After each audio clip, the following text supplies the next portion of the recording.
Hello friends, मैं निर्जरा Chauhan YouTube channel पर आप सभी का स्वागत है। तो हम सीडीपी पढ़ रहे हैं। तो सीडीपी में आज जो हमने टॉपिक लिया है वो सिगमंड फ्रायड के बारे में है। इनके बारे में हम पढ़ेंगे। तो आप लोगों को हमारी वीडियो कैसी लगती है कमेंट करके बताएं, लाइक करें, शेयर करें और चैनल को सब्सक्राइब करें। आप लोग अगर वीडियो को लाइक करेंगे और शेयर करेंगे वीडियो को और चैनल को सब्सक्राइब करेंगे तो उससे मुझे मोटिवेशन मिलेगा, जिससे कि हम आप लोगों के लिए और अच्छी से अच्छी वीडियो तैयार करके ला सकेंगे। तो आज का जो हमारा टॉपिक है वो है सिगमंड फ्रायड। तो सिगमंड फ्रायड क्या है? ये ऑस्ट्रिया के थे, ऑस्ट्रिया के मनोवैज्ञानिक थे, ऑस्ट्रिया के। इन्होंने 1900 के लगभग आसपास मनोविश्लेषणवाद का जन्म दिया। इनके नेतृत्व में मनोविश्लेषणवाद का जन्म हुआ था। 1900 के आसपास में मनोविश्लेषणवाद का जन्म हुआ था। मनोविश्लेषणवाद का जो जन्म हुआ है वो सिगमंड फ्रायड के नेतृत्व में 1900 के आसपास हुआ है। ये ऑस्ट्रिया के मनोवैज्ञानिक हैं। इनका मानना है कि जो हमारे अंदर जो गलत प्रवृत्तियां होती हैं या कोई जो गलत काम करता है वो अचेतन मन को मानते हैं कि अचेतन मन के कारण वो गलत प्रवृत्तियां होती हैं। इन्होंने एक बताया है कि फ्रायड ने हमारे मस्तिष्क को, फ्रायड ने हमारे या मानव मस्तिष्क को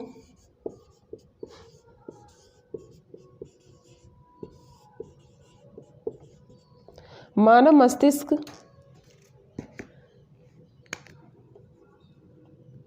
की तुलना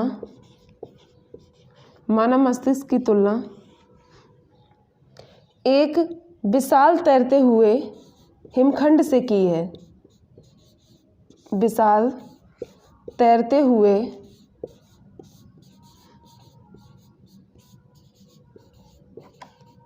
हिमखंड से की है। हिमखंड है जो विशाल, उससे तैरते हुए से की है, जिसमें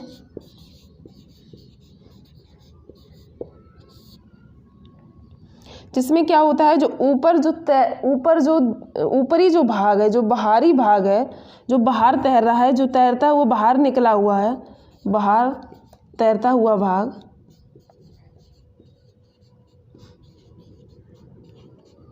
वो 10% है। वही चेतन मन है, 10% चेतन मन, तथा जो डूबा है 90% भाग वो अचेतन मन है।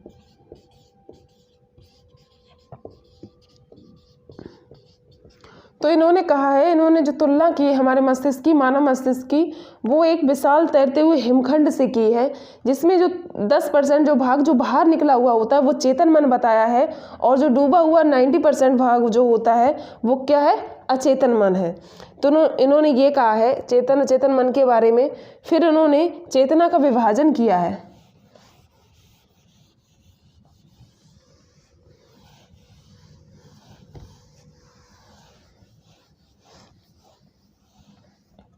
इन्होंने 5 सिद्धांत दिए हैं और उसमें से पहला जो है वो है चेतना का विभाजन। चेतना का विभाजन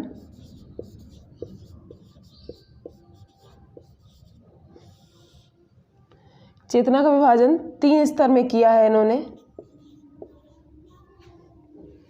नंबर फर्स्ट में है चेतन, दूसरा है अर्धचेतन,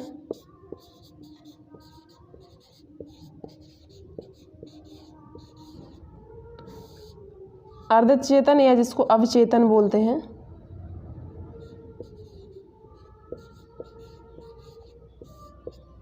फिर उसके बाद में है अचेतन। इसको थोड़ा नीचे लिखें। अचेतन।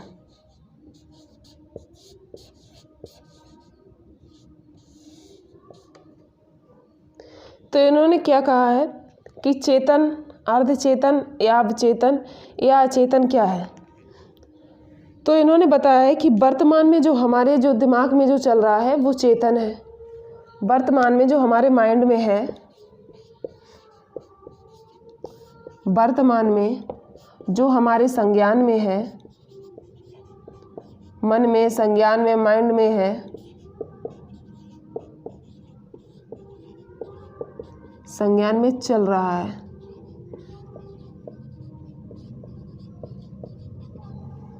जो वर्तमान में हमारे संज्ञान में चल रहा है, जो कुछ भी हम सोच रहे हैं वो क्या है, चेतन है। अर्धचेतन क्या होता है, ऐसी स्थिति या ऐसी जानकारियाँ, अर्धचेतन और अवचेतन क्या है, ऐसी जानकारियाँ हैं या ऐसी स्थिति है कि जिसको हम थोड़ी देर के लिए भूल जाते हैं पर ज़रूरत पड़ने पर उसे याद कर लेते हैं।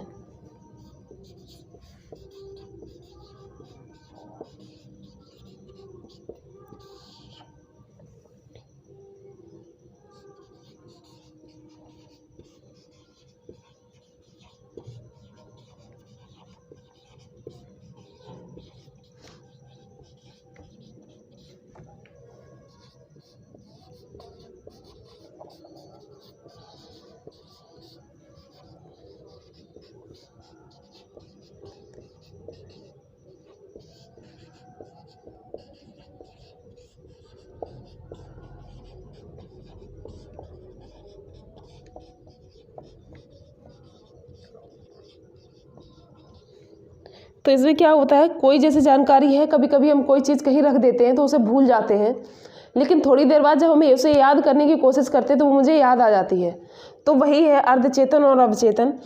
अचेतन में वो होता है कि ऐसा अनजाना डर या भय कि जो हमारे चेतन में ही ना हो, जिसकी हमें जानकारी ना हो।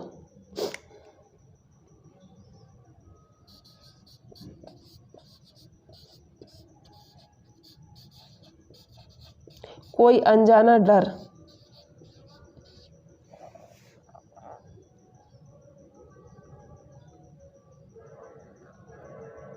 कोई अनजाना डर जिसका कारण हमारे चेतन में ना हो।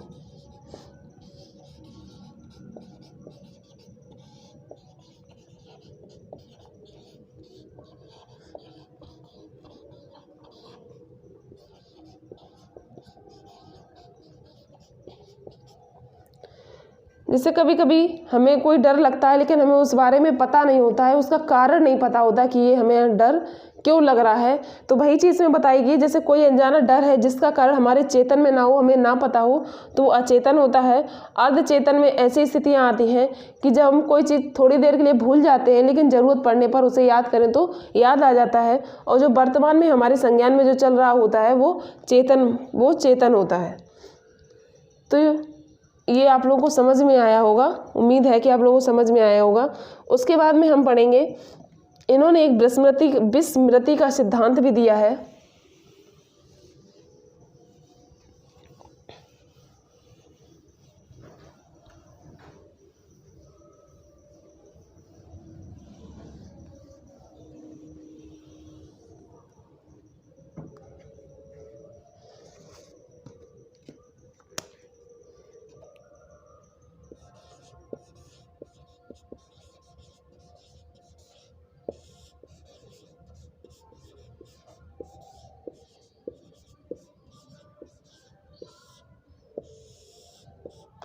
इन्होंने जो विस्मृति का सिद्धांत दिया है, फ्रायड ने विस्मृति का दमन और सक्रिय विस्मृति का सिद्धांत दिया है।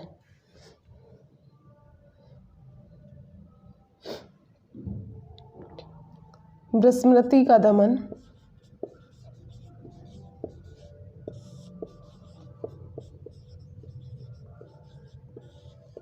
व सक्रिय विस्मृति का सिद्धांत दिया है।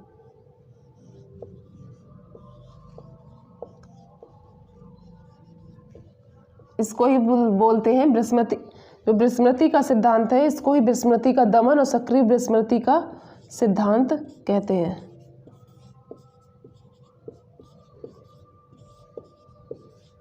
ये किसने दिया है? ये सभी सिद्धांत सिगमंड फ्राइड ने दिए हैं।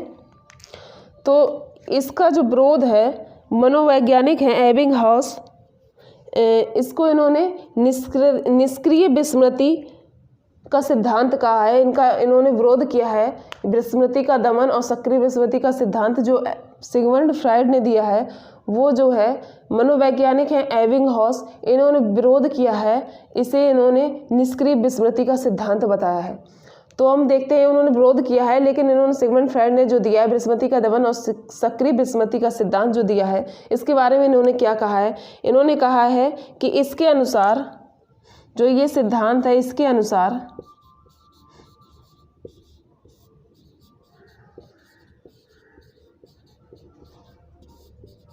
हम जानबूझकर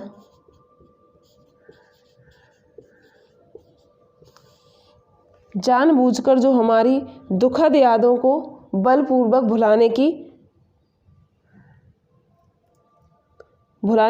कोशिश करते हैं, अपनी स्मृति से दूर करते हैं। इसके अनुसार हम जानबूझकर दुखद यादों को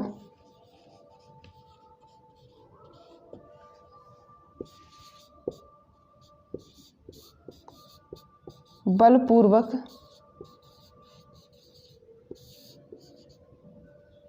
दूर करते हैं।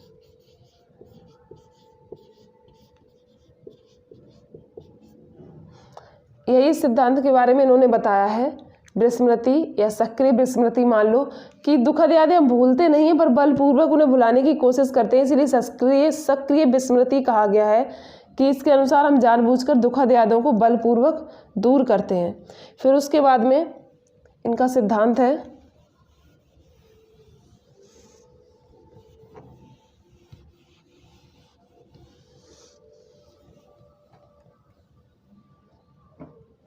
फिर है स्वप्न विश्लेषण विधि। स्वप्न विश्लेषण विधि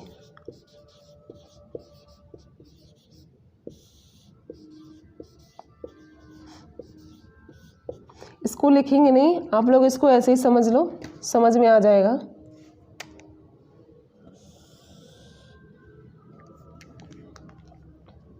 स्वप्न विश्लेषण विधि में बताया इन्होंने, जो हमें स्वप्न आते हैं या हम नींद में बड़बड़ाते हैं या कभी ऐसे ही बैठे बैठे या बोलने लगते हैं, तो इन्होंने बताया है कि जो हमारे अचेतन मन में जो कुछ भी चल रहा होता है, हमारा जो अचेतन मन है उसमें जो कुछ भी चल रहा होता है, जो कुछ भी चलता है, ज़रूर मतलब कभी ना कभी हमने उसके बारे में सोचा ज़रूर होगा। जो हमारे अचेतन मन में है, मतलब जो हमारा चेतन मन है, वो उस अचेतन मन की जो स्थिति को है वो कभी आने ही नहीं देता सामने। इसलिए हम जो है अचेतन मन की जो स्थितियां हैं वो कभी कभी स्वप्न में या नींद में बड़बड़ाने लगते हैं या स्वप्न देखते हैं या कभी कभी ऐसे ही बोलने लगते हैं। तो वो अचेतन मन की जो स्थिति होती है, अचेतन मन में जो कुछ भी होता है वो सब हमारे स्वप्न के द्वारा या नींद में बड़बड़ाने के द्वारा आता है। इन्होंने स्वप्न विश्लेषण के बारे में यही कहा है कि उस चीज़ को जो चेतन मन है, ऐसे हमारी स्थिति जो नॉर्मल हम लोग दिन में रहते हैं, चेतन मन उस स्थिति को बाहर नहीं आने देता है, क्योंकि वो अचेतन मन की स्थिति है, तो वो हमारी स्वप्न द्वारा या नींद में बड़बड़ाने के द्वारा आती है। तो इन्होंने यही स्वप्न विश्लेषण विधि के बारे में बताया है। फिर इसके बाद में हम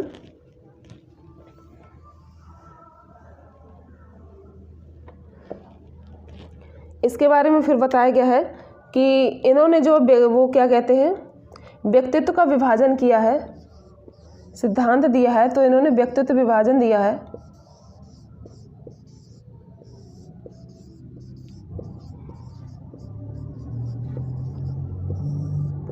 इसमें 3 स्तर बताए हैं, 3 स्तर हैं।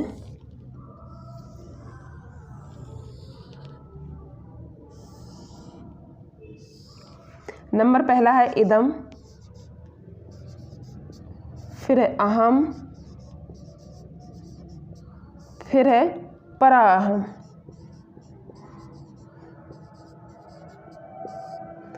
इदम को बोलते हैं, इसको इद लिखते हैं, इसको ईगो लिखते हैं, इसको सुपर ईगो लिखते हैं।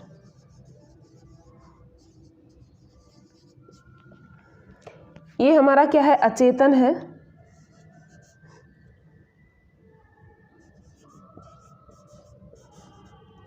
ये अचेतन है और सुखवादी है।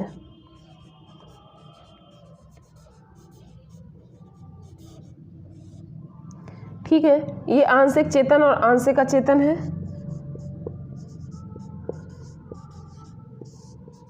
आंशिक चेतन और आंशिक अचेतन है।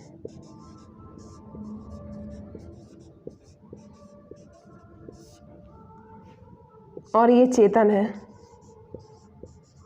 चेतन और आदर्शवादी है।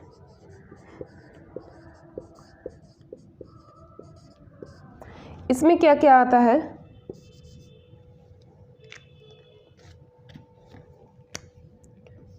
पिता, नैतिक धर्म,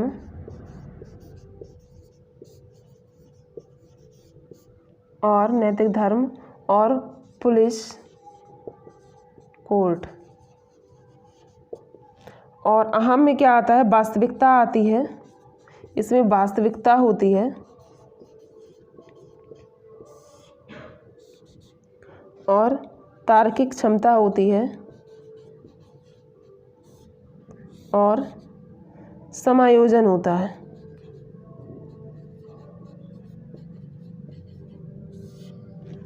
इदम में क्या होता है, मारकाट, अतृप्त इच्छा,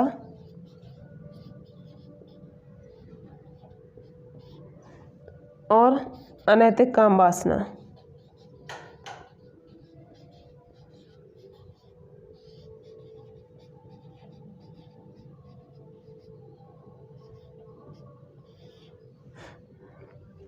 ठीक, तो ये व्यक्तित्व का विभाजन 3 स्तर में किया है, सिगमंड फ्रायड ने ही किया है। पहला इदम, फिर है अहम, फिर है पराहम। तो इसमें इदम में क्या, इदम कैसा है, ऑप्शन में पूछा जाता है, पेपर में क्वेश्चन आता है कि इदम अचेतन है, चेतन है। तो ये अचेतन है और क्या है, सुखवादी है ये। तो ये सुखवादी क्यों है, क्योंकि इसमें लोगों को लगता है कि इसमें सुख है, मारकाट करते हैं या अतृप्त इच्छा अपनी पूरी करते हैं, अनैतिक काम वासनाएं करते हैं, तो इनको इसमें सुख लगता है, तो ये सुखवादी बोली जाती है। पर ये अच्छी नहीं होती हैं, इसलिए इनको सुख लगता है और अचेतन होती हैं। ठीक, फिर अहम, इदम के बाद में अहम, ये आंशिक चेतन और आंशिक अचेतन होती है, आदि चेतन आदि अचेतन होती है। इसमें वास्तविकता होती है, तर्कपूर्ण क्षमता होती है और समायोजन की क्षमता होती है। फिर आता है पराहम, ये आदर्शवादी है और चेतन है। इसमें क्या है कि इसमें नियमों का पालन करते हैं, नैतिक धर्म को मानते हैं और जो हमारे रूल्स बनाएंगे उनको मानते हैं। तो ये व्यक्तित्व का विभाजन किया गया है 3 स्तर में। फिर इसके बाद में आगे है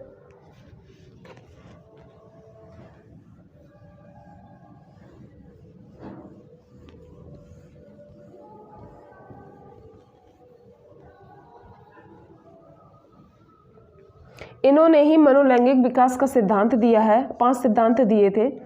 मनोलैंगिक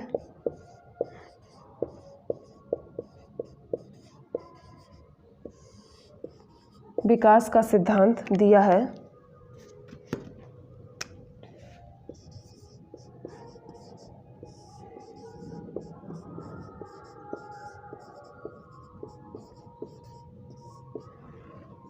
सिगमंड फ्रायड ने ही मनोलैंगिक विकास का सिद्धांत दिया है। इसको क्या कहते हैं, व्यक्तित्व विकास की अवस्थाएं भी कहते हैं। व्यक्तित्व विकास की अवस्थाएं भी कहते हैं।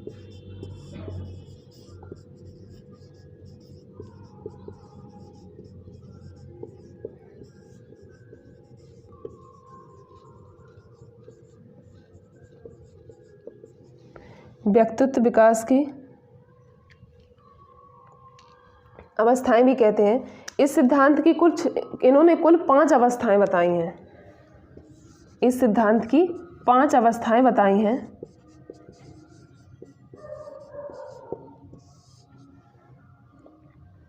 पांच अवस्थाओं में जो तीसरी अवस्था है उसको पूर्व विद्यालय की अवस्था, जो तीसरी अवस्था है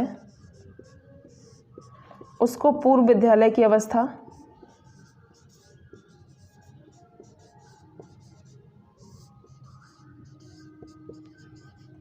ये जो इम्पोर्टेंट है वही पढ़ रहे हैं, लिखवा रहे हैं आप लोगों को। और जो फोर्थ अवस्था है उसको प्राथमिक विद्यालय की अवस्था कहते हैं।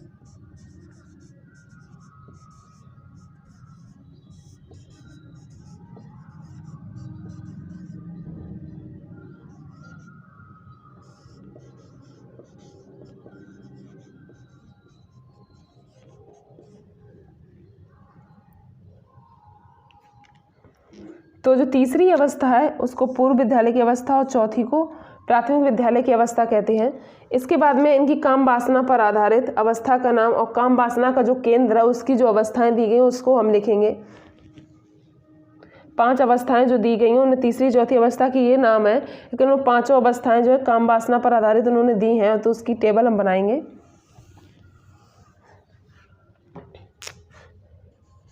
यहाँ लिखेंगे अवस्था का नाम,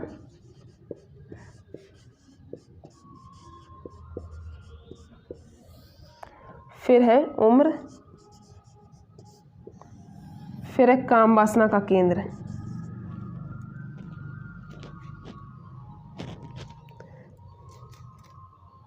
फिर है काम वासना का केंद्र,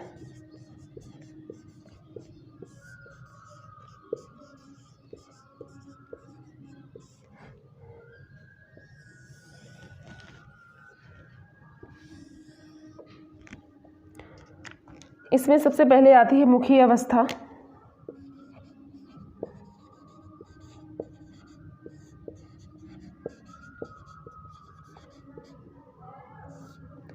फिर गुदीय अवस्था,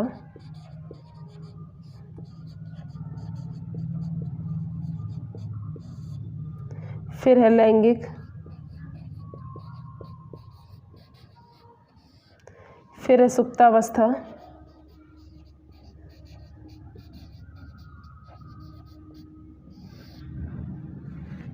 फिर उसके बाद में ज्ञानेंद्रिय, ज्ञानेंद्रिय या ज्ञानेंद्रिय,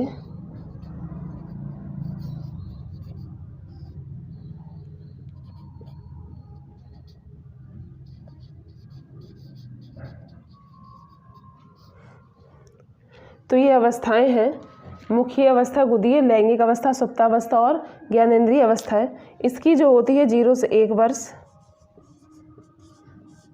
फिर 1 से 3 वर्ष,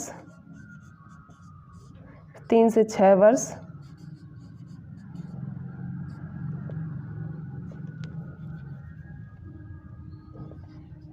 3 से 6 वर्ष, फिर 6 से 12 वर्ष, फिर 12 से 20 वर्ष।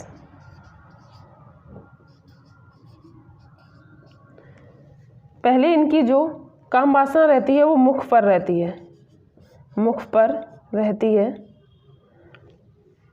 ये खाते पीते हैं, दूध पीते हैं, जो कुछ भी है इनकी मुख पर रहती है।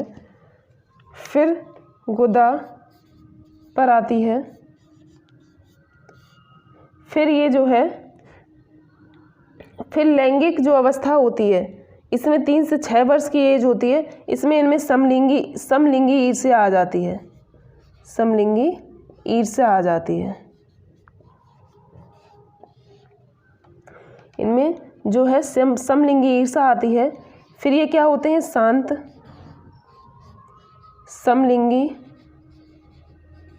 समलिंगी हो जाते हैं, फ्रेंड बनाना चालू कर देते हैं, समूह में रहते हैं। फिर इसमें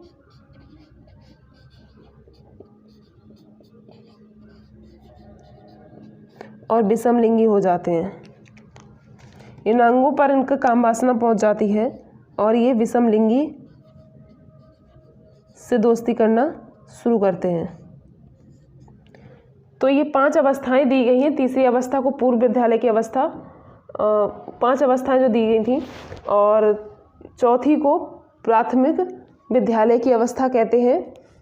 तो इनकी जो अवस्था का नाम उम्र और काम वासना पर केंद्र बताया गया है वो मुखी अवस्था 0 से 1 वर्ष मुख पर होता है, गुदी अवस्था 1 से 3 वर्ष गुदा पर, लैंगिक अवस्था जो 3 से 6 वर्ष समलिंगी ईर्षा इनमें आ जाती है, सुप्तावस्था 6 से 12 वर्ष शांत व समलिंगी, इनका स्वभाव शांत हो जाता है, समलिंगी दोस्ती करते हैं और समूह बनाते हैं।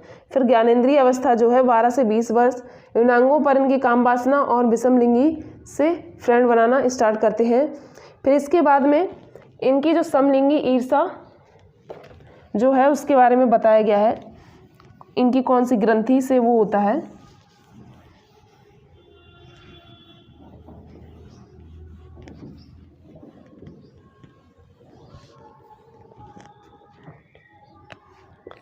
ये जो समलिंगी ईर्षा है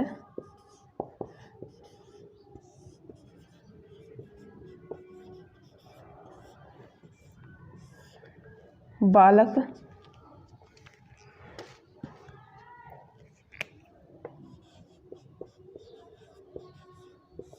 और बालिका इनमें ऑडिपस ग्रंथि और इनमें इलेक्ट्रा ग्रंथि।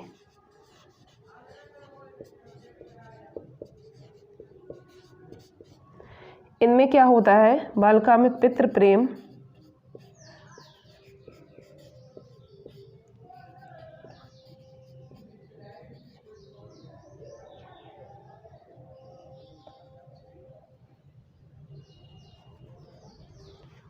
इनमें क्या होता है, मातृ प्रेम।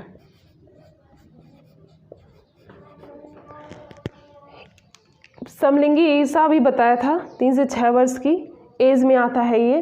तो बालक में ऑडिपस ग्रंथि के कारण मातृ प्रेम होता है और बालिका में इलेक्ट्रो ग्रंथि के कारण में पितृ प्रेम होता है। तो फ्राइड ने काम वासना पर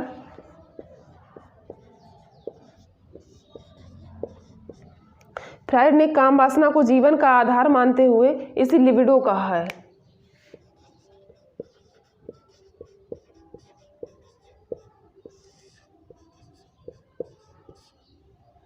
काम वासना को जीवन का आधार मानते हुए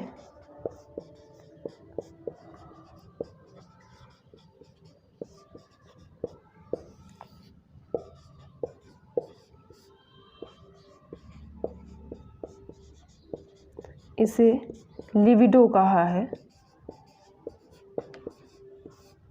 लिबिडो कहा है।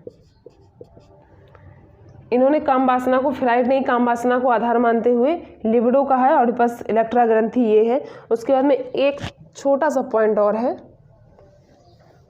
फ्राइड के बारे में है, फ्राइड द्वारा ही दिया गया है।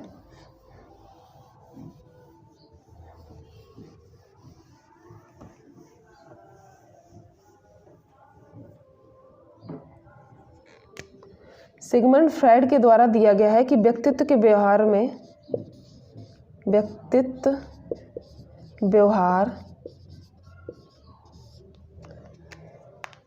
दो प्रकार की मूल प्रवृत्ति संचालित करता है। 2 प्रकार की मूल प्रवृत्ति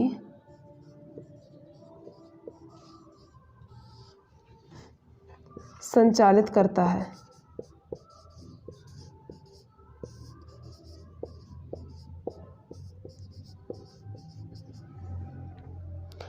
क्या करता है? 2 प्रकार की मूल प्रवृत्ति संचालित करता है। पहला है जीवन मूल प्रवृत्ति,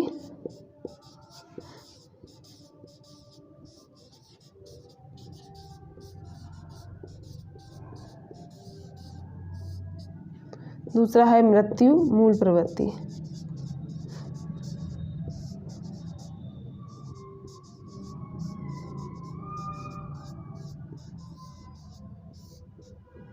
जीवन मूल प्रवृत्ति को इरोस कहा है और इसको थैनाटोस।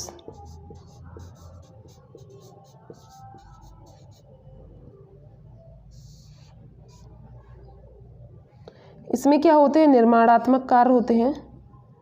निर्माणात्मक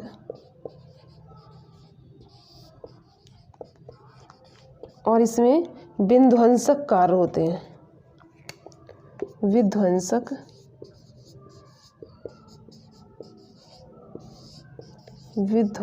कार्य।